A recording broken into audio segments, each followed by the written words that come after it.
আমিও বলেছি রাষ্ট্রবাদী মুসলিম, আপনারাও বলেছেন সবকা সাথ সবকা বিকাশ।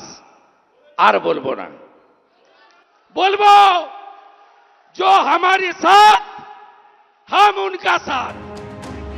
একদিকে প্রধানমন্ত্রী স্লোগান খারিজ, পাশাপাশি সংখ্যালঘু মোর্চা তুলে দেওয়ার বার্তা। বঙ্গ বিজেপির কর্মসমিতির বৈঠকে এই মন্তব্য করে বিতর্কে জড়িয়েছেন বিরোধী দলনেতা শুভেন্দু অধিকারী। আর তাঁর এই মন্তব্যের পরে আসরে নেমে পড়েছে তৃণমূল। সবকা সাথ সবকা বিকাশ ওরা করতে চায় না, ওরা করতে চায় যারা ওর সঙ্গে থাকবে তাদের বিকাশ।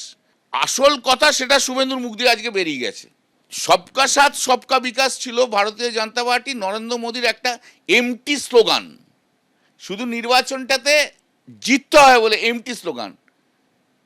আসল ধান্দাটা অন্য ছিল।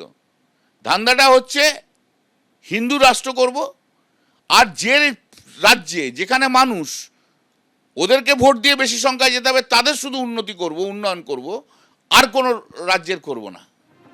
তার বক্তব্য নিয়ে জলঘোলা হচ্ছে বুঝে সোশ্যাল মিডিয়াতেও নিজের ব্যাখ্যা দেন শুভেন্দু অধিকারী। আমার বক্তব্যের প্রেক্ষাপট বদলে দেওয়া হয়েছে। আমি স্পষ্টই এটা বলেছি যে যারা জাতীয়তাবাদী দেশ ও বাংলার পক্ষে দাঁড়ান তাদের সঙ্গে আমাদের থাকতে হবে। যারা আমাদের সঙ্গে থাকেন না, দেশ এবং রাজ্যের স্বার্থ বিরোধী কাজ করেন, তাদের চিহ্নিত করতে হবে। আমরা মমতা বন্দ্যোপাধ্যায়ের মতো মানুষকে সংখ্যা গুরু এবং সংখ্যা লঘু হিসেবে ভাগ না করে ভারতীয় হিসেবে দেখব। আমি আক্ষরিকভাবে এবং মনের দিক থেকে প্রধানমন্ত্রী সবকা সাথ সবকা বিকাশ সবকা বিশ্বাস সবকা প্রয়াস আহ্বানকে সমর্থন করি।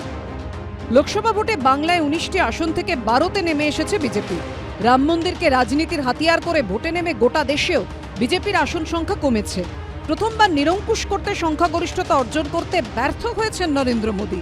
অসমেও বিজেপি যে ক্লিন সুইপের আশা করেছিল তা হয়নি। অসমে কংগ্রেস মাটি কামড়ে পড়ে থেকে লড়াই দিয়েছে। এই পরিস্থিতিতে শুধু শুভেন্দু নন, পড়শি রাজ্য অসমের মুখ্যমন্ত্রী ও বিজেপি নেতা হিমন্ত বিশ্ব শর্মার মুখেও শোনা গেছে হিন্দু মুসলিমের প্রসঙ্গ।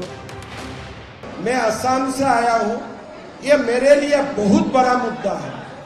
इसलिए मैं असम में, बंगाल में हर दिन मेरा असम में मुस्लिम पॉपुलेशन 40% हो चुका है। 1951 में 12%, आज असम में मुस्लिम पॉपुलेशन 40%।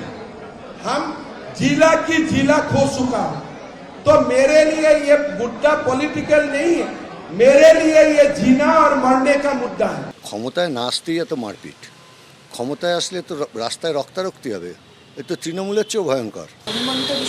উনি সংবিধান জানেন না, আগে সংবিধানটা পড়ুন, তারপর। ও তো দলবদল করে ক্ষমতা এসছে, ও তো দল বদলু, ছিলেন তো অন্য পার্টিতে, বাঁচবার জন্য তো বিজেপিতে গেছেন। বিজেপিতে আগামী দিনে কি অন্য কোনো ভূমিকায় দেখা যাবে শুভেন্দু অধিকারীকে? তার মন্তব্যে বিতর্ক তৈরি হওয়ায় মাথাচাড়া দিচ্ছে এই প্রশ্নগুলিও। শিবাশিস মৌলিক, আশাবুল হোসেন, রুমা পাল, এবিপি আনন্দ।